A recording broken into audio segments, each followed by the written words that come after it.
Yeah, I think somebody requested something for us though. Oh yeah. Yeah.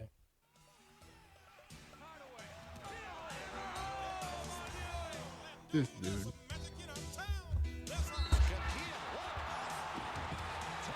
You have it plugged into there? It's on Bluetooth though. Who's hearing this? I can't hear nothing. Yeah.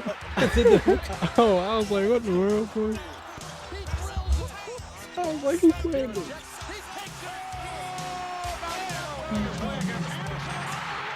Yeah, that theme song right there. Oh, that's sick, dude. So there's a Bluetooth option on there? Yeah, I mean I could plug it in. Sick, Too. dude. Worked together for 10 years? Cool. Yeah, it's actually not bad. It's actually pretty dope. You still don't know, do you? I don't. Yeah, you said you. Start clean. With the Yeah, power so the of music it Clorox. can pick up the music. It's just a matter of That's sick. I think if I just don't have a flag. A flag. Yeah. Orlando Magic.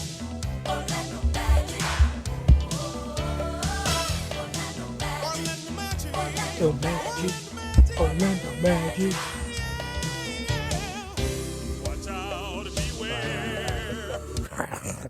right.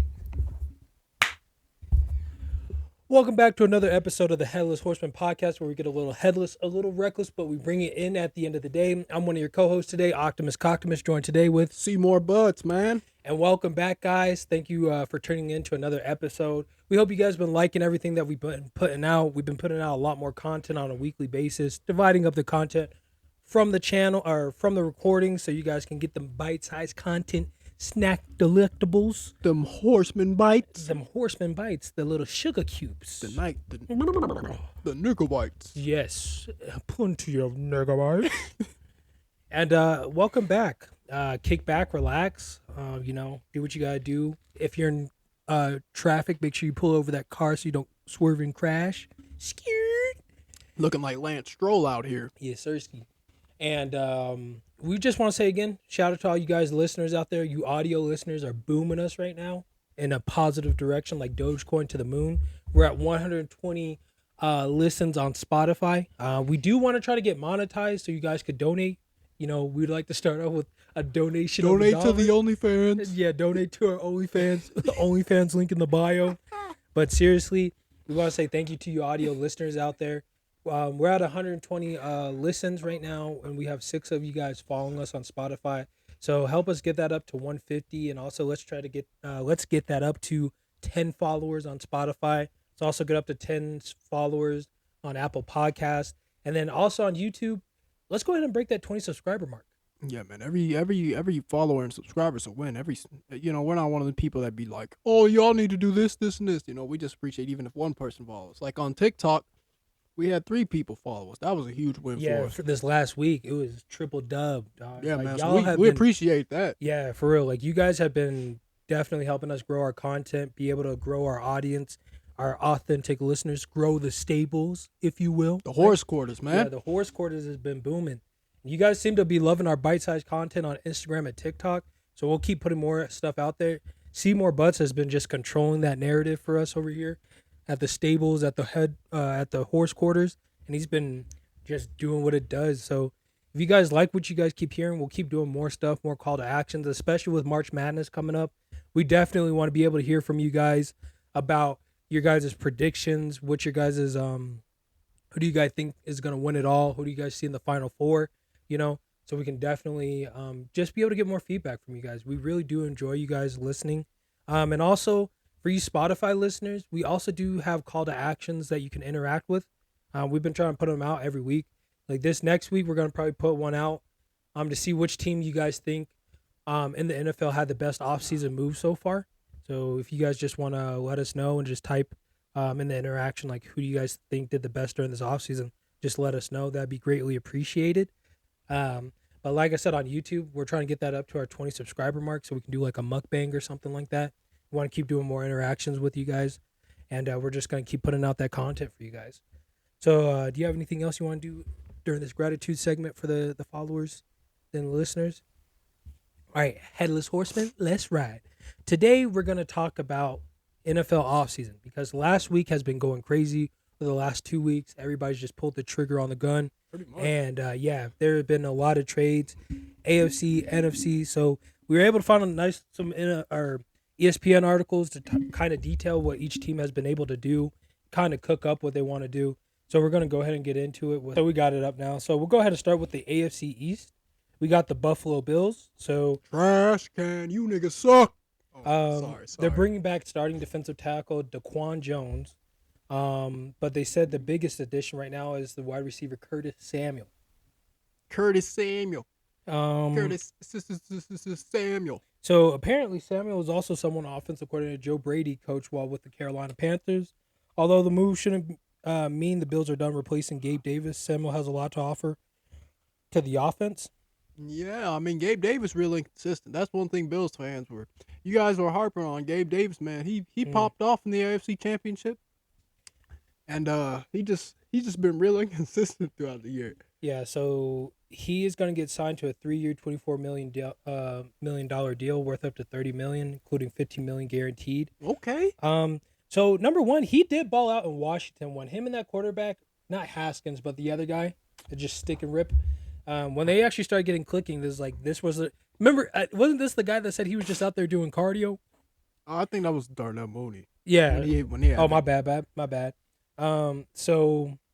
Man, that's not bad though. 3 years, 24 mil. Yeah. That's not bad at all, man. They said there's a risk. He's had injuries since 2021, but hasn't missed significant time out after that. He's 27, so he still has a good.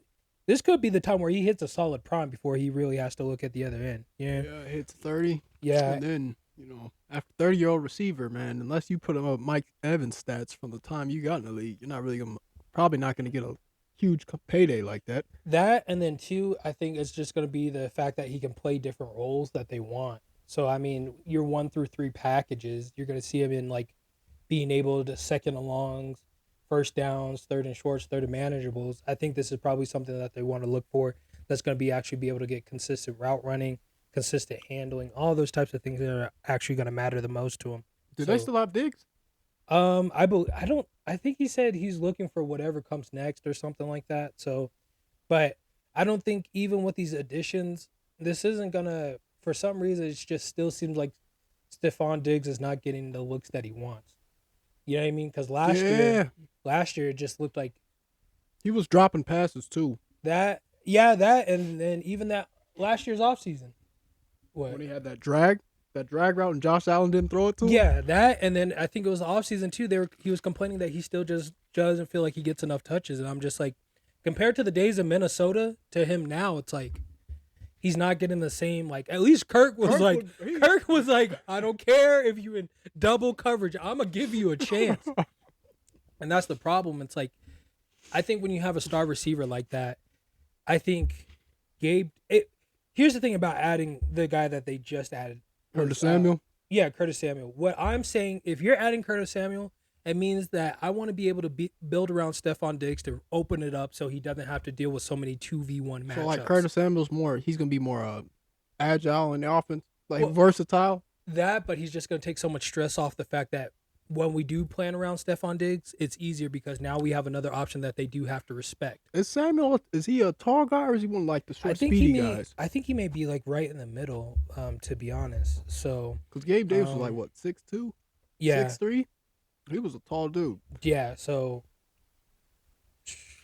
that's kind of where it's going to be at. But the thing too is like, how are you going to address this year with Josh Allen playing hero ball too much?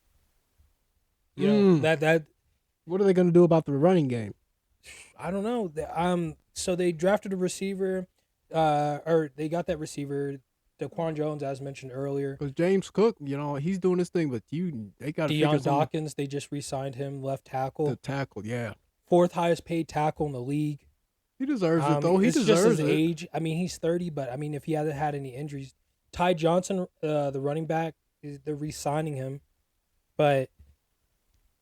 Nothing too much. It doesn't seem like the Bills have, and the thing is, it seems like they've subtracted more than they've really added. They just added Mitch Trubisky too, by the way. Yeah, that's that ain't it. That's really not a good choice right there. But I think what also tied them up is they should have never paid Von Miller that 120+ deal or whatever. And they're still with him, right? Yeah, he still has. I think he still has like 2 or 3 more years on that deal or something like that. Hey, and nobody's gonna trade for Von Miller on the point to where he's at in his age. No, I wouldn't. I'd be like, go ahead, Buffalo, pay him all that money. Basically. And while Josh Allen gets older and older, and you can't give him any more weapons because of how much money you're down the hole. Exactly. And my thing was like they were right in the early years of how they built their defense, but I would have spread that money. I would have hit a couple guys with some big numbers, but I would have just tried to hit hard as I could to make sure our defense was just still aggressive to make turnovers. Right. Probably invested a couple more corners and just called it a day because you had Micah Hyde and that other guy. I would have tried to re-sign Micah Hyde this year, picked up 2 corners. But again, it's coming back down to the offensive coordinator and Josh Allen. Now, Josh Allen in that last game, all those interceptions he threw, just trying to play hero ball, forcing things. It's like you have to, figure out a capacity where you can get over it. Yeah. And it's not that, we don't have enough offensive weapons. You have Stephon Diggs. Like you only need probably about one more guy and a tight end to dink and dunk from time to time to do that. And it's like the way they like to run the ball with Josh Allen, I like that. But, you got to decision making, Jesus. Decision making is really going to be the biggest problem for them. How will the Bills fare out this season? Let us know in the comments below. All right, on to the next one. The Miami Dolphins. The Dolphins' most impactful signing is quarterback Kendall Fuller. Okay. Yeah, Kendall Fuller is one of the underrated best corners in the league. Yeah, so they signed him to a 2-year deal 2 days after adding safety Jordan Poyer. Ooh. So they're putting together some low-cost signings, all while working to get under the salary cap. Fuller, who won a Super Bowl with the Chiefs alongside Dolphins receiver Tyreek Hill, is the jewel of this class so far, according to Marcel Louis Jaguis. And you got a more versatile DB there because Xavier Howard's gone. You get Kendall Fuller. Kendall Fuller, right? Yeah, Kendall Fuller. It's him, and I think his brother's name's like Kyle. Ah, gotcha. Jordan Poyer is on a 1-year deal. So Miami needs a safety after Brandon Jones left in free agency. Landed Poyer, who lives in South Florida. He is 2 years removed from an all-pro season and is motivated after being released by the Dolphins' division rival Buffalo Billies. Can't believe that, man. I can't believe it. Oh, they also got Shaquille Barrett, the linebacker. Shaq Barrett. Oh, dude, he's still such a dog. Nice little filling replacements for dude like what? Cameron Wake and who's that other guy? The white guy? No. Oh. They got they lost somebody. They lost one of their guys.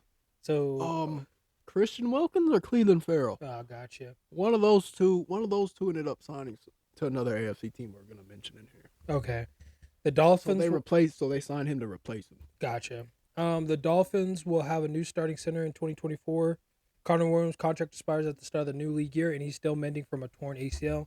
They got Aaron Brewer, but Brewer started 40 games in 4 years with the Titans, which provides a cheaper alternative to bring Williams back. I mean, I'd probably want to get a center like that basically played for Derrick Henry, honestly. It's not a bad one. Yeah. Kendall Fuller. They got a lot of, I think they got like 2 or 3 linebackers. They got Braxton Berrios is re-signing with the Dolphins on a 1-year deal worth up to $3 million. Wide receiver? Yeah. Berrios ranked 7th in the NFL last season in total return yards. Wow. A 1-year deal for $3 million? Yeah. Okay. They got they're up in the defense. They're getting a lot of guys on 1-year deals. Benito Jones, defensive tackle, and Neville Gallimore. Gallimore from Alabama? They're all joining on a 1-year deal. Ooh-wee. Yeah, they're trying to. You can tell they're really trying to rebuild this defensive line, even their defense. I mean, they're gonna have to fix something in Miami. They're gonna have to fix a coach. Well, I mean, their defense ain't gonna be nothing. Vic Fangio's gone, bro. Yeah. Well, I mean, but then again, I don't know if the assistant just moving up, and then it's like, all right, same thing. They did sign a bunch of corners. Syria Neal was from Buffalo. Nick Needham. That's 2. And then Kendall Fuller's 3.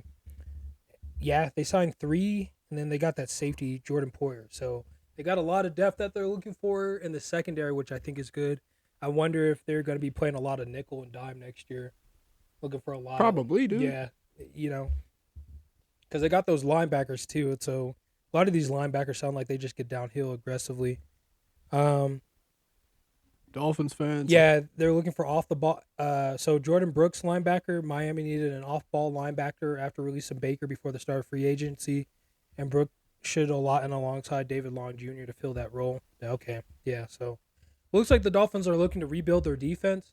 I don't see they got a couple offensive weapons, but my biggest thing going in next year, I think Tua has to show the ability to make audibles and make adjustments at the line instead of relying on the offensive coordinator to make so many of those adjustments for him. Yeah. They got the center and Aaron Brewer. So we'll see how they work together. Yeah, the O-line might look a little shaky in the beginning of the season for sure. Well, I guess, but the thing is, it's like when you got a guy that maybe have played with Derrick Henry in the last 4 years to help him in those 2,000-yard series. I mean, honestly, they're going to know what to look for coming into the box. And I think that should be able to help out a lot. There's a little bit of a risk. I guess he's allowed 21 sacks over the past 3 seasons, most among qualified centers in that span. But, I mean, you got to do it, I guess, because they need a market-friendly rate right now. So we'll see what happens. We'll see what they offer. But, yeah, I want to see Tua make some more adjustments at the line of scrimmage. You're pulling in a couple more receivers and a tight end, so hopefully they can make the adjustments that they need to in order to win. So, yeah, if you're a Dolphins fan, let us know. Do you think these are going to be the right calls, the right adjustments? Or do you think there's going to be something else that they need to do or overhaul?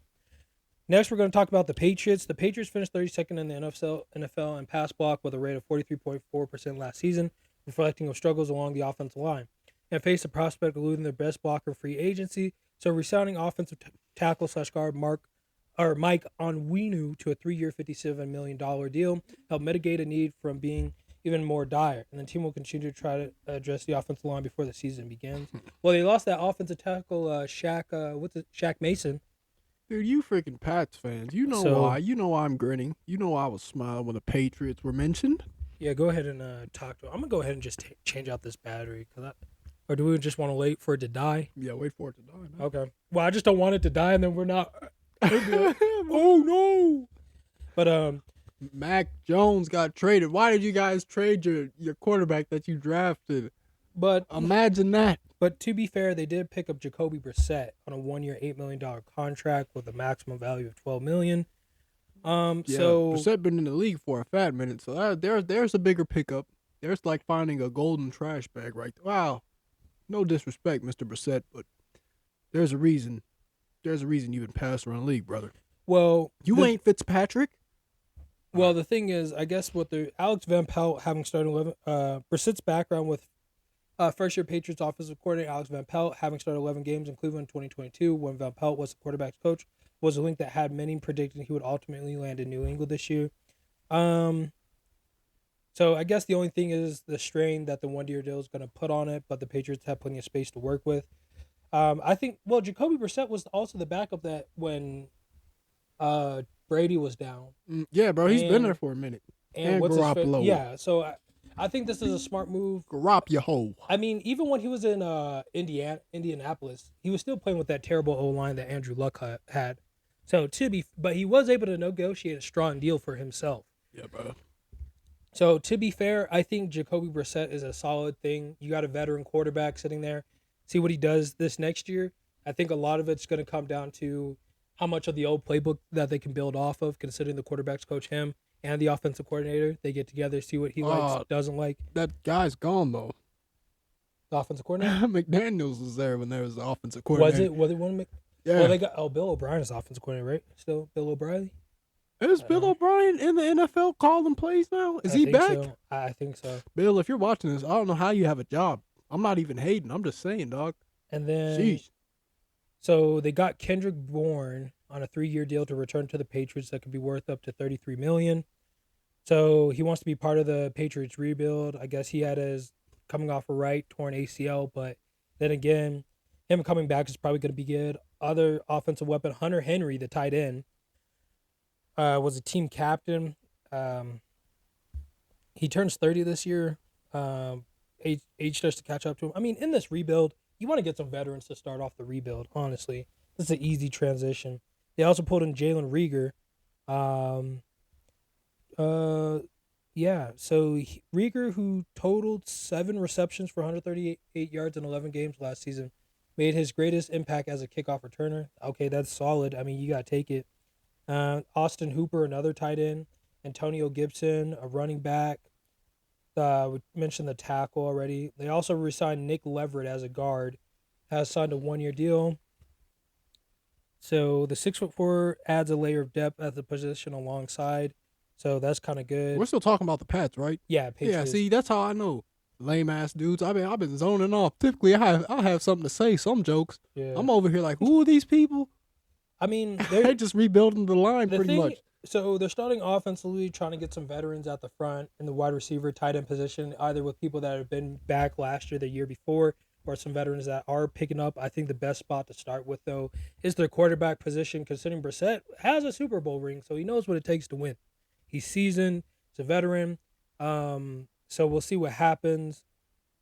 Defensively, they picked up a couple defensive ends, a couple linebackers. We'll see what type of sets they like to run. I think that's really going to be predicated on how they like to move their linebackers to either put them up on the line or play off ball more. So that's going to be something that we're going to probably have to look out for. So let us know, Patriots fans, what you guys think about the rebuild process. Do you think it's a smart investment to start with veteranship at key positions like the quarterback, the center, the tackle, or do you think they should go ahead and just scrap everything and start over? Now that we have that done, New York Jets. Jets Jets. They got Tyron Smith, bruh. Morgan Moses. They traded for right tackle Morgan Moses. Should help the weakest position on the team. That's strong. And they getting Tyron Smith. That O-line's about to be nice. From the Cowboys, they're getting. Well, Tyron Smith has been injury prone too for a while. He still got it. Yeah, I know he do though. That's the problem. That's gonna be something to watch. See, and they even said like the addition. So Morgan Moses arrival and Elijah Vera Tucker. So Morgan Moses will play right tackle. Elijah Vera Tucker will play right guard, which is most comfortable instead of right tackle.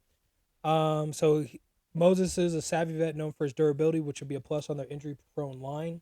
So hopefully they can get that cleaned up. And if they do, I mean, watch out. The biggest watch thing, out. like we know what the biggest thing with the Jets was is that Aaron Rodgers got hurt. So Aaron Rodgers comes back and starts, you know, they're gonna be in some trouble. Yeah, and Garrett Wilson's gonna be going to the Pro Bowl. Yeah, basically.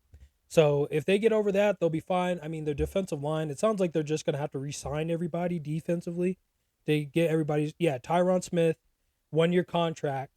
So that's great. Javon Kinlaw, what does he play?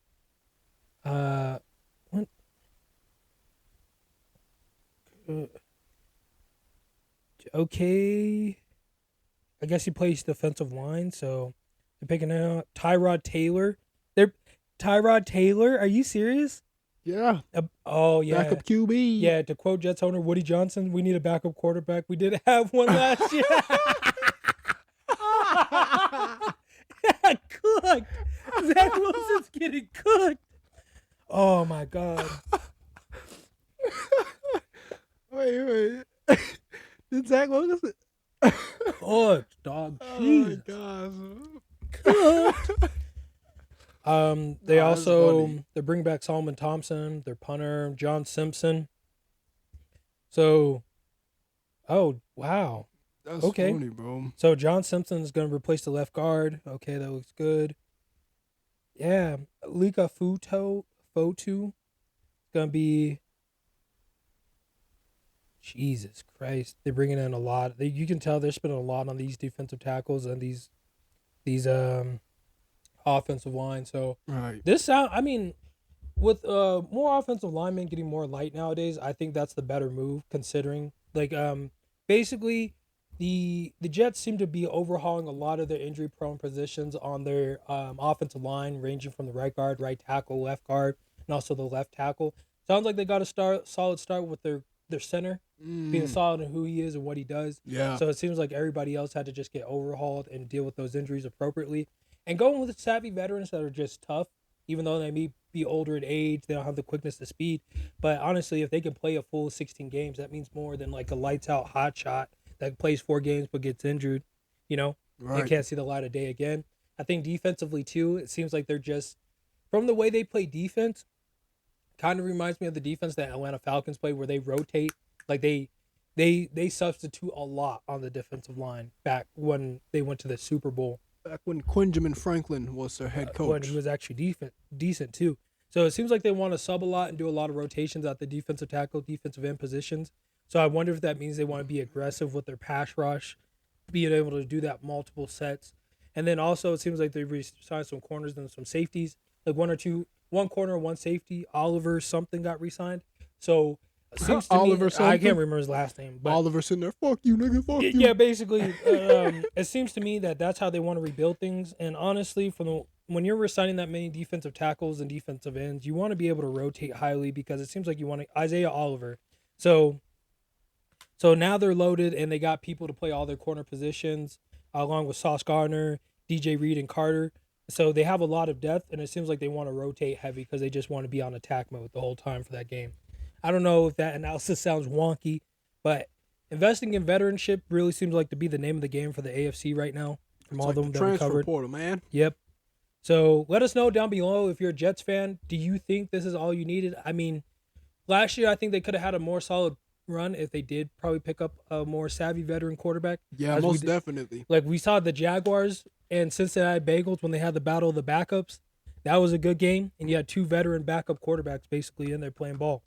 So yeah, we'll go ahead and get to the AFC North. Baltimore Ravens, basically the biggest one was landing Derrick Henry. Yep.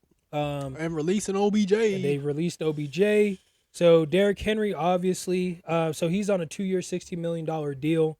So it seems like they want to get downhill and try to help with Lamar Jackson's rushing, maybe spread some things out more. The risk is just his age, I guess. But, I mean, he could be ending up like another Adrian Peterson or Frank Gore. Yeah. God, Frank Gore was disgusting when I used to play with Frank him at Gore. Madden. And when he was with the Dolphins, oh, my God, I used to terrorize, dude. But Inside zone with Frank Gore, like halfback stretch. yeah, dude, used to, or even sometimes I would just hit edges hard, just be punishing corners and outside linebackers. Fuck yeah. I'd be like, come make a tackle, Come on, make boy. Tackle the Frankenstein. My problem is this going to solve the problem of the fact that they wanted to try to win the game throwing last year when they could have just ran the ball and they had success with it. I think whether it's Lamar Jackson or offensive coordinator, whoever, they need to actually install a run template and actually use it and identify with the fact. All right, we're back, guys. Just had to change out a little card. Ravens, baby. So we're going to get back to the Ravens. Like I said, will this Derrick Henry being the addition that he is and still being able to get the productivity out of him at this point is great. Yes. But the problem why I don't think it will work is because for some reason in the postseason, the offensive coordinator, Lamar Jackson, whoever in the Ravens organization decided to define themselves as a pass team. And Todd that simply, Monken, man, he really shot himself in the foot this year. and that simply is not the truth. When we look at those postseason games of when the Ravens were struggling to get the passes that they're looking for, we can see that when they did install some run templates, either in the pistol formation, moving tight ends, the motions that they're looking for, and whatever running back they put behind those 5 hosses up there, we're getting averaging 3 or 4 yards a carry. And frankly, I think you should identify with that more. And then that makes it to where Lamar Jackson can actually pass the ball. The offense to where you want to be a pass-first team will not work when you don't have that type of playbook to where you can exercise and open it and where you're comfortable with coming out on the first series like that. Right. As to where you are a run-first team where it's like everybody and they mama know in that stadium. Everybody, I know. They know in that stadium that this is going to be a run first on this first outing. Oh, man. And I think you do take that run first so you can see if these quarters. First of all, you want to see what these corners are going to do. That secondary. Hey, what if they traded for use check and they just ran eye on everybody? That would be dangerous. Doug, wait, the nerds. Oh, this is the offense. I want Yeah, it. right? A win is a win as far as I'm concerned. You win the game the best way you know how. That's why you look for mismatches. And when you got to bring some safeties down and some corners in the box on your first couple of series, who wants to be out here and make a tackle? Yeah, bro, a win is a win. Like, even if you're taking time off the clock and you win, 10-3 or something? Yeah, exactly. A win is a win. Nobody's going to complain about that. Yes, Hell is it no. boring? But yes, does it win games? Exactly. And in that $1 million playoff extra bonus, it doesn't say you got to win the game by being Michael Jackson. You just got to do it with the best way you know how. Exactly. And honestly, you run some quarterback wide trays, you get them hosses up front, and tell them to win the war in the trenches, Yeah, bro. I'd do something revolutionary. Just run the ball, I would be revolutionary. I would just start rotating offensive linemen and run hurry up offense all day long. I'd be like, bring extra NOS and oxygen on the sideline. It's if you're running, if you're substituting old line, then that gives the defense a chance to sub. Oh, that's fine. I'll let them do it. That's the only thing. You know what I'd tell them to? I'd be like this. So it would slow up the tempo. Oh, that's fine. Because guess what? We all know what we're here for. To answer one question. Can you stop it? Can you stop it? I hope you don't get that run blown up on no huddle. True. But then again, at that point, you know to stop it. Take the time off the clock and go from there. So hopefully they use this big running piece with Derrick Henry, the king, to actually identify and install a run-first template. Yeah. But anyways, if you ask my opinion, fuck the Ravens. Who's next? All right. So the bitch-ass Bengals? So I'm just looking defensively to see what they invested in. So they signed a defensive end and a defensive tackle. They lost Patrick Queen, though. Y'all ain't going to talk about that. Oh, yeah. Did he end up signing somewhere else? Or he signed to a division rival, I think. Oh, okay. We'll probably look for it. Justin Maduboy, defensive tackle, 4-year, $98 million, $75.5 million in guaranteed. So that's their sack leader that they just re-signed. He led all interior pass rushers with 13 sacks last season, became the team's most dominant pass rusher, recorded 33 quarterback hits, which were 14 more than any player on the team. Okay. And then Brent Urban to a 1-year deal. He's returning, and that's one of their top 5 defensive linemen from last year. He ranks first on the Ravens with a 41% run stop success rate. 4 years and $98 million, man. That guy must be solid. Well, he was a good sack leader. He led all interior pass rushers with 13 sacks last season, so he deserves the money, if you ask me. So next we're gonna go ahead and fuck the Ravens. Yeah, let us know down below, all you Ravens fans. What do you guys think? Do you think this is still gonna fix the fact of what I think is the problem, is that they need to install a run first template? Do you think that's the wrong way to go about it? And also defensively, do you think that's enough re-signings that they need to make to actually still be a top AFC North defensive dog? So we'll go ahead and move on to the Cincinnati Bengals. Yes. Tackle Sheldon Rankins, who had 6 sacks last season for the Texans, could give Cincinnati's defense a big lift. So he's a solid pass rushing option in the middle of the defense. So let's go ahead and look at some of these analysis. I am hyped. So Sheldon Rankins, defensive tackle, like we said earlier. Mike Gesicki, the tight end. Mike Giuseppe, boy. Or why did I say Giuseppe? Oh wow, Gesicki. They signed Zach Moss. This is Giuseppe right here with that ugly greedy. So they Zach released. Moss, huh? So Joe Mixon got released. Yep. Wow, I can't believe they released him. And T. Higgins, man. T. Higgins asking for a trade too. I don't know. Maybe you can't replace T. Higgins, bro. That's an 1,000-yard. Geno Stone. They picked up Geno Stone at the safety position. I don't even know what that is. So that's where did he play at? He played the last 3 seasons with the Ravens. Was second in the NFL in interceptions with 7, and one of those was a critical pick in week 2. Went over the Bengals. Wow, that's gonna be good. That's gonna be solid for him. Another safety, Von Bell. Von Bell, yeah. Spent 3 seasons with the Bengals. Signed a 3-year deal with the Panthers that includes $13 million guaranteed money. He brings a veteran presence that should help the development of young defensive backs, Dax Hill and Jordan Battle. Signed another tight end. They got Jordan Battle in Cincinnati from Alabama, huh? Hopefully he can go. I ain't trying to diss on Jordan Battle, but bruh. Yeah, Jamar Chase, man, and Justin Jefferson had you. Woo-wee. Then they also did not know who Jordan Battle was in that championship. Tanner Hudson is another tight end they signed. So they got Gesicki Drew Sample. They signed 3 tight ends. They're probably gonna run the ball then, huh? Maybe they'll try to do that to take some more pressure off Burrows, but man, they were so nice back when they had like Jeremy Hill and Giovanni Bernard as their two-headed running backs. Two-headed running back was something else. They were nice then. Then they also signed Trayvon Williams for their running back. They got a guard, so I wonder if this is going to be something that they address with their issues with everybody being injured on the offensive line. which seemed it was crazy. Their offensive line was hurt like most of the regular season, and postseason everybody was healthy, and it's like, what is going on here? And Bengals, you guys have always been just an interesting dark horse team. Like, you guys have always had just a defense that embraces that villain identity almost. And then you've had weird shows of greatness. That's the weird part about the Bengals. Well, the thing was, I think a lot of it had to deal with that injury-prone stuff.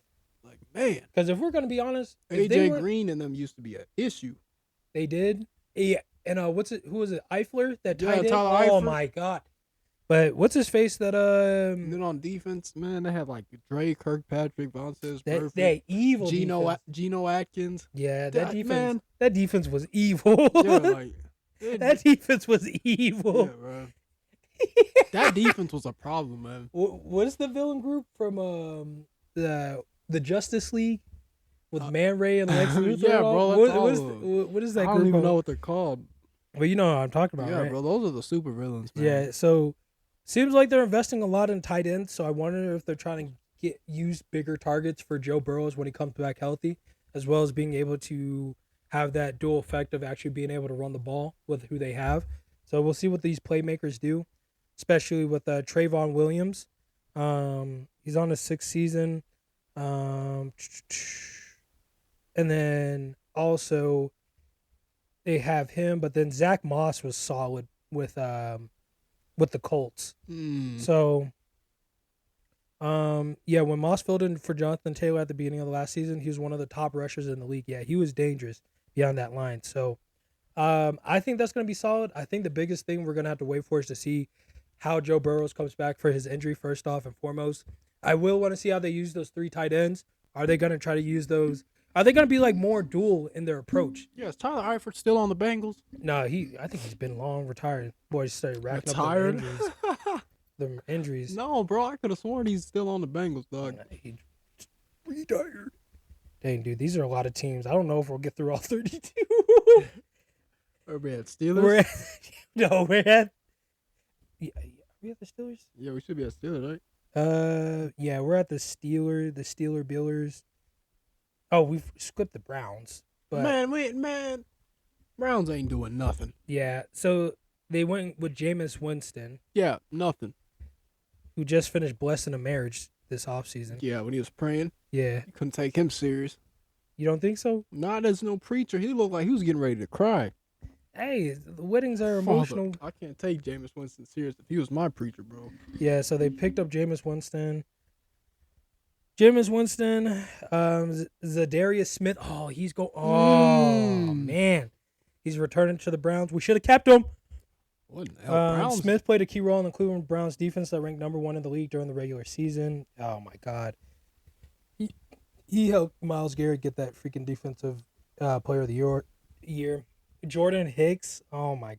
At linebacker. Marries her second defensive tackle. Yeah, they're signing a lot of guys. Quentin Jefferson, defensive tackle. Devin Bush, linebacker. Shelby Harris, defensive tackle. Good Lord. Yeah, they're coming back to that defensive line is going to be something devious next year. Offensively, they got Hakeem Adeniji as their offensive tackle. It's a former Viking. Oh, wow. They had like 3 people coming off a season-ending knee injuries. So, guess they're trying to look for somebody to start. Michael Dunn, offensive guard. He's going to be coming in. He's a reliable guard for the Browns. Will stay in that role for another season. They got a tight end and a running back. What are you Browns fans doing? Well, I think they're going to try to. Well, it's just going to depend on. I think quarterback-wise to see what happens. I think they should have stayed with Joe Flacco, to be honest. Moved him up to a starter. Or the massage parlor king. Well, yeah, he's back. He's got his own personal towels with him too. But yeah, let us know, Cleveland Browns fans. What are you guys doing? Because if you guys are going with, I can't believe you guys are going all the way. You guys have no choice but to go all in with Deshaun Watson after that $225 million deal you gave him. So I get it. But at the same time, it sounds like you guys already know that he's not going to be solid, and you're going to try to bring in Jameis Winston to try to do some magic and make some plays with the tight end sets and every running backs that they went with, those deep play actions. But we'll see. Defensively, that's going to probably be the only reason you guys even have a chance of scoring. that defensive line is going to be looking like a hero's game, Right. to be honest. So we'll see what they do. But yeah, we'll go ahead and get on to the Steelers. Here we go, black and gold. Here we go. We got Russell Wilson coming in. Oh yeah. Signed a 1-year deal for the veteran minimum of 1.2 million. Kenny Pickett said, "I'm gonna go ahead and bounce." Bounce me They off don't- the canvas. Signing Wilson signals that Steelers don't have full faith in Kenny Pickett, that general manager Omar Khan expressed less than 2 weeks ago. So yeah, they're gonna be bringing in that guy. Patrick Queen is gonna be going with them. That's gonna help their linebacker situation or their just defense or overall situation. Dante Jackson, corner. Shipped their most experienced receiver and longest tenure offensive player, and Deontay Johnson, along with seventh round pick to acquire Jackson and a 6th-round pick for the Panthers. Seems like they just wanted to get rid of Johnson. He was a frustrating player at times with streaky production. Okay, that's fair. Mikey Kilbrew, Deshaun Elliott, they are investing heavily in the defense. Secondary. Yes. So they have Minkah Fitzpatrick. I forgot he's still there. Okay. I mean, he got traded like last season or something like that, though. True. So it wasn't even his fault. Where did he come from? The Dolphins. Dolphins. Yeah. So they had a lot of injuries in the secondary, I guess, at the safety position. So they're bringing in Miles Killebrew and Deshaun Elliott to help out with that. And so Miles Killebrew, the guy that they're re-signing, I guess, he hit his first Pro Bowl last season. Even though he's 8 years in the league, that's not bad. And Deshaun Elliott is a veteran with starting experience, gives the team quality, depth, and flexibility. Defensive tackle, Montravius Adams. He's a solid depth piece. Okay. And then they're bringing in another receiver, Van Jefferson, the wide receiver, to a 1-year deal. I don't think they signed anybody else. So defensively, it seems like they're going back to that identity of a strong defense that the Steelers are known for with who they're signing with. That's all they know with Mike Tomlin, clutching those winning seasons. They'll be significantly better with Russ's QB though. We do not care. Kenny, man, I'm so mad. I know. Kenny Pickett over here crying like a little baby, but we could have drafted George Pickens. Now the Steelers got him. So hopefully they figure out how to get a strong connection between those two, because they still got James Conner and all those guys at the running back position to make the plays that they need to make. So at this point, I think you do just got to get down. Overall, Steelers, investing in that defense identity is a strong start. McQueen was probably the best pickup off-season wise for that. The Steelers. Yes. And then him being able to be what you guys need to move sideline to sideline to stop a lot of the runs that you're going to see in the AFC, considering his production with the Baltimore Ravens last year, and getting the defensive tackle depths that you guys need so you guys can stay as an aggressive defense is going to be a solid pick. I like that. And I also like the fact that they're investing in the safeties so they don't have any liabilities with all the injuries that tenure throughout the whole season. I think that's going to be a solid start for them to honestly build around key positions, especially you're having two safeties that are all pros in the backfield. So being able to move those pieces in diamond nickel sets and being confident through third and manageable situations. So you see a lot of AFC teams, they run the ball, in those third and manageable positions. I mean, being able to bring safeties down and play in the box and be able to watch out for play actions and spy on tight ends is going to be great for them. AFC South, Houston Texans, they just adding defensive end Daniel Hunter. So I guess he wants to take over with the pass rush with them, with the head coach D'Amico Ryans. Man, and the Texans got Joe Mixon too, didn't they? I believe. Yeah, they got And then they think they signed somebody else too. So Danielle Hunter, Danico Autry, Azil Ashir, Aziz Alshire. Yeah, Jeff Okuda. The defense. Alonso Fatukasi. How did they get rid of Jeff Okuda from the freaking the Lions? Why is Jeff what? Okuda agreed to a 1 year, $4.75 million. That means what? He was a first-round pick, if I remember correctly. Yeah. Dude. So he's going to be solid. So how do you let a guy like that? Well, he had the Lions look crazy without him. Well, no, Jeff Okuda was a starter for Falcons at the beginning of the 2023 season. But after week 13, he lost his starting job after falling a pass rating of 93.9. Also has limited ball production, I guess. So he's been bouncing around a little good. That explains it. Yeah. So, but you can see they are investing a lot. Lonnie Johnson Jr. cornerback. So play for the Saints. I think he's gonna be more for their defense. Desmond King. Oh my. Yeah, this is gonna be loaded. Had 47 tackles with 5 for a loss. Stepped at the starting nickel cornerback after Tavares Thomas suffered a hamstring injury. He brings depth to the ability. Oh my God, this defense, this is it.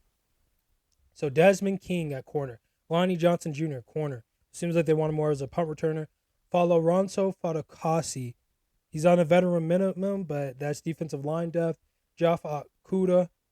Azir Al-Shir. Aziz Al-Shah. I'm so sorry, Aziz. If you're seeing He this. played under the San Francisco 49ers linebacker coach 2019, 2020. And, for D'Amico Ryan, when Ryan, he was San Francisco 49ers linebacker coach and defensive coordinator. Wow. So he's coming back. They're reuniting. He finished the season with 163 tackles, the 5th most in the league. Danilo Autry, 2-year, $20 million. He had a career high sacks 11.5 with 12 tackles for loss with the Titans. Last 3 seasons, he has 28.5 sacks, 54 quarterback hits, and 30 tackles for loss. And Danielle Hunter, 4-time Pro Bowler, was second team All-Pro in 2018. Jesus. Yeah, they're investing a lot. Offensively, they just brought in Noah Brown, a receiver, number 3 option that they're looking at out of him. They brought in a tight end with Dalton Schultz. He had 635 receiving yards and 5 touchdowns in his first year with the team. That's going to be him and CJ, maybe a nice quarterback tight end duo that they're looking to reinvest in. So it seems like they're just solidifying what they have offensively for the Texans, but defensively they overhauled to get some depth in a lot of key positions that they want to see. Pulling people in for nickel positions, great. Defensive line, getting some veterans in there that don't make costly mistakes on certain third down conversions. I think that's solid. And then also just getting guys that are just pro bowlers and playmakers on the defense, especially with D'Amico. Seems like he's a defense first oriented guy, and it seems like he's going to get a defense that wants to play and wants to win. It makes it easy for CJ Stroud to actually play in games that are actually close for them. So let us know down below. What do you guys think if the Houston Texans were right about that? What would you give that grade? Right. So, but yeah, did you have anything else to add before we move on? I was just sitting here thinking about the Jeff Okuda situation. That was all. That's crazy. Yeah, dude, we're barely even halfway there. Right. Hey, man, we just might have to chop it at I don't know if there's really there's not too much else. the Colts, the Jaguars, Broncos, got the Chiefs, the Raiders, Chargers.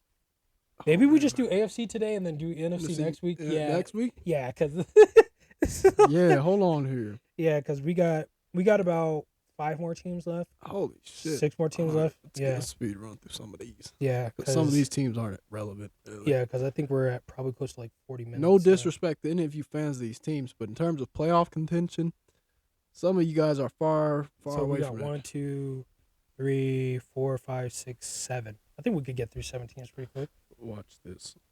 Yeah. Okay, so here we go. Indianapolis Colts. So they just signed Michael Pittman Jr., the wide receiver. Hopefully Anthony Richardson's going to be coming back. So yeah, bro, he'll be. That's going to be interesting to see. We look more Still into the got to Colts. fix that O-line though. Yeah. So they just signed Joe Flacco too, with a maximum value of $8.7 million and $4.5 million guaranteed. So Anthony Richardson is going to come probably back as a starter, but they probably still want a veteran quarterback in the backup just in case, because they had Gardner Minshew stepped up. He led the Indianapolis to the brink of the pro season, so I wonder if they think Joe Flacco is going to be able to get him over that hump just in case. Damn. Michael Pittman Jr. finalized a 3-year, $70 million contract extension. He's a wide receiver. Most accomplished pass catcher, averaging 99 receptions and 1,053 receiving yards over the past 3 seasons. So that looks good. Zaire Franklin, the linebacker, he signed a 3-year, $31.26 million extension. So it seems like he progressed from a special teams player to team cornerstone. Franklin is second in combined tackles in the NFL since the start of the 2022 season. So that's good. The coach feel confident that their off-the-ball linebacker pairing of Franklin and E.J. Speed sets them up for success. It's not bad. Kenny Moore, the second, 3-year, $30 million extension, the most experienced member of their secondary. So I guess they want to bring him back. That's great.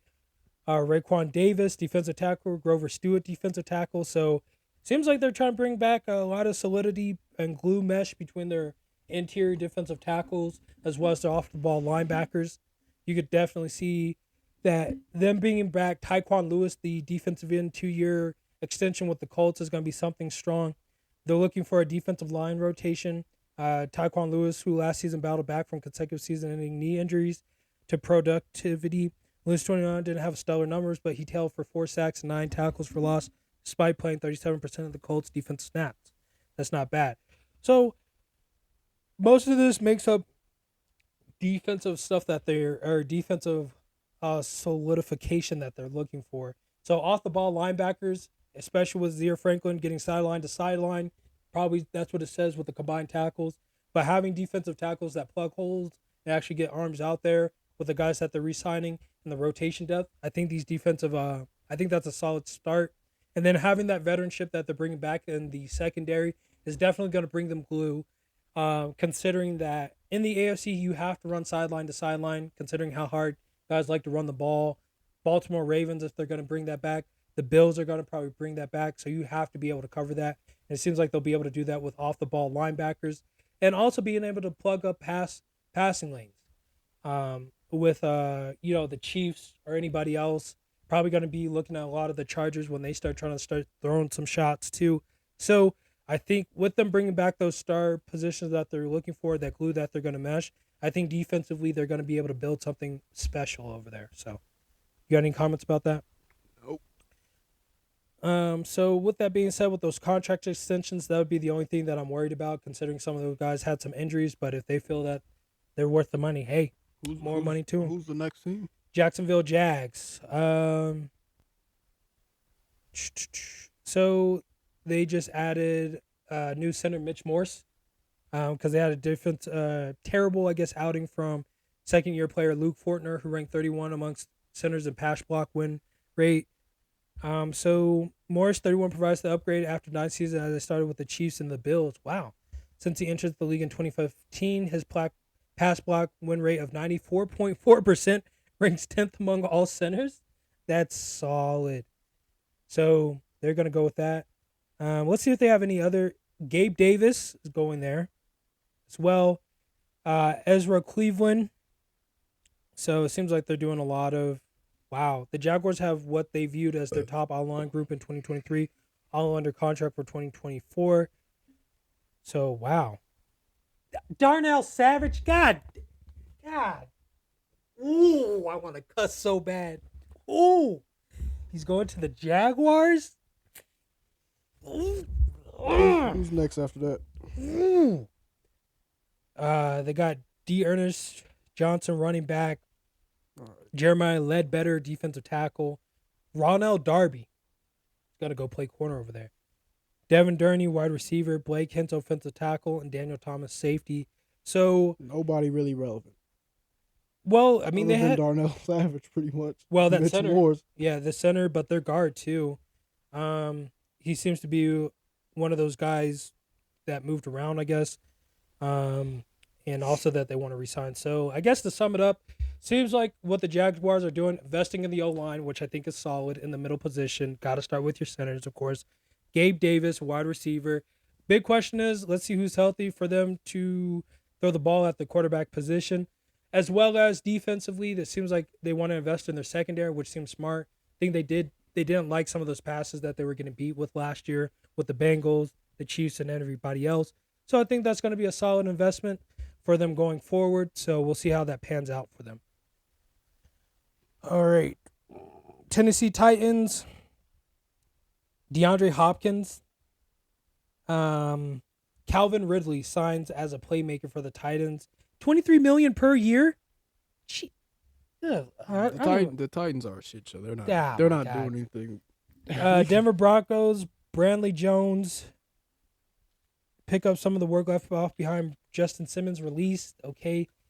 But yeah, I mean the Raiders, Christian Wilkins, 9.0 sacks last season gives the Raiders their first tried and true interior pass rush. He'll be with Max Crosby. Tyree Wilson broke out of his rookie funk, so it looks like they're bringing in some defensive line people. Gardner Minshew is going to be quarterback over there, so we'll see what happens with that. Let's see. What team is after the Broncos? Well, I was going to say the Chiefs for last because I know you're probably going to go off. Yeah, I mean we're not. To sum it up, we re-signed everybody we needed to. That's it. Pretty much. You don't want to go in depth. They're They ain't too much. Like they just shoot straight to the point. Right. And then Chargers, since they're going to probably be an eye out to look for, considering they got Jim Harbaugh coming in. Yep. And they traded people away. Yeah. So they signed Hayden Hurst, the tight end. Seems solid.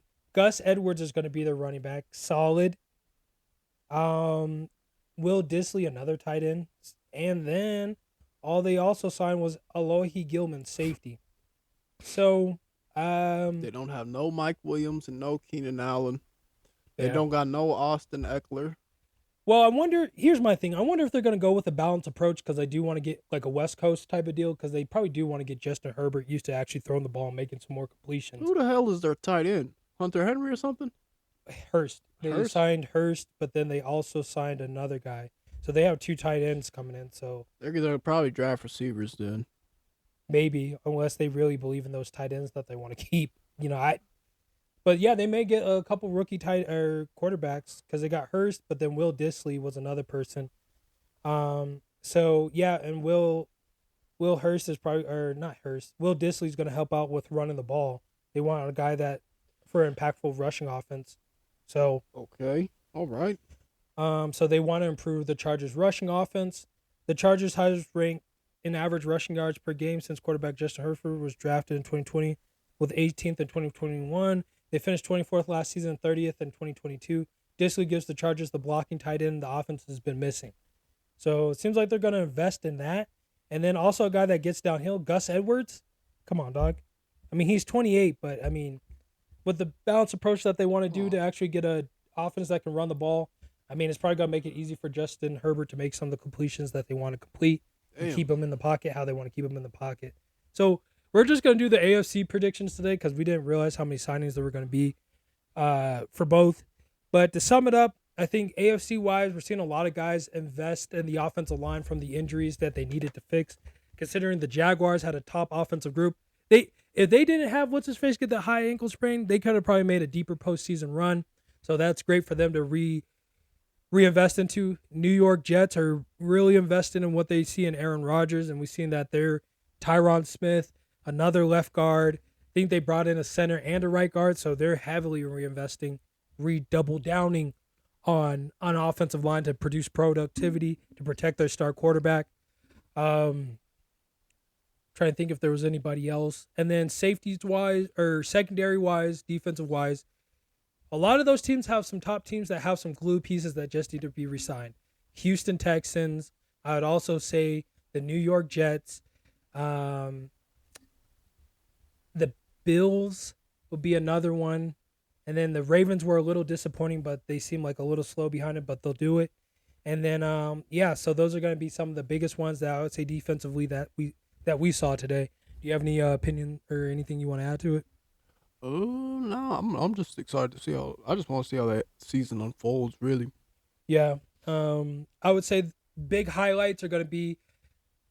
Big highlights, I would definitely see the Chargers, new head coach, the offseason trades that they pushed out. Let's see if they're going to be what they want to do with actually rushing the ball a little bit more with some of the veterans and guys that are known in the tight end position to actually get downhill, make blocks downhill, and get to the second level. I would also say the Ravens, even though they got that big guy that will identify as a run-first offense, first option as well, Are they going to use it considering Steelers with the rebuilds that they're adding in? Will they actually, be able to give George Pickens the ball the way they want to get him the ball and see what comes from that? I would also say Miami Dolphins, we'll see what they do. Like I said, I got to see more out of Tua at the line to actually make the audibles to change things so they don't rely so much on the offensive coordinator making all the positions that they do. And with that being said, I think that probably sums everything up. Do you have anything else you want to add? No, man. I'm just ready to see how the AFC unfolds. Really. Right. I think it'll be a tighter race. I think we're going to see a lot more run too. I'm excited to see probably some more runs being initiated. So that'll be that. Let us know down below. Who do you think won the trades in the offseason for the AFC? Do you think? Give us some opinions about. Do you think there's going to be more run first approaches with the AFC and with some of the investments we've seen with the offensive lines, running backs, run first templates? Do you think the Steelers are gonna come back? I'm excited to see more AFC defense. I've always enjoyed seeing the AFC North and AFC East with their defenses. They've always been dirty and gritty. And like we said before, thank you guys for investing into our podcast. We're going to keep putting out these clips for you guys. And like I said, let's get up to 20 subscribers on YouTube. Let's get those plays up to 150 on Spotify, 10 followers on Spotify. Let's get 10 followers on Apple Podcasts. And like I said, thank you guys so much for what you guys are doing. You guys are really helping us. One is better than none. So keep putting it out like that. And we're going to keep putting out that short form content on TikTok, Instagram, more call to actions.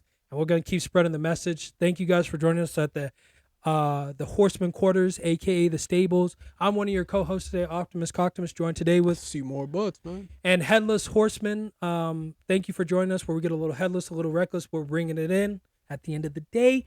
And like that being said, Headless Horsemen, let's ride.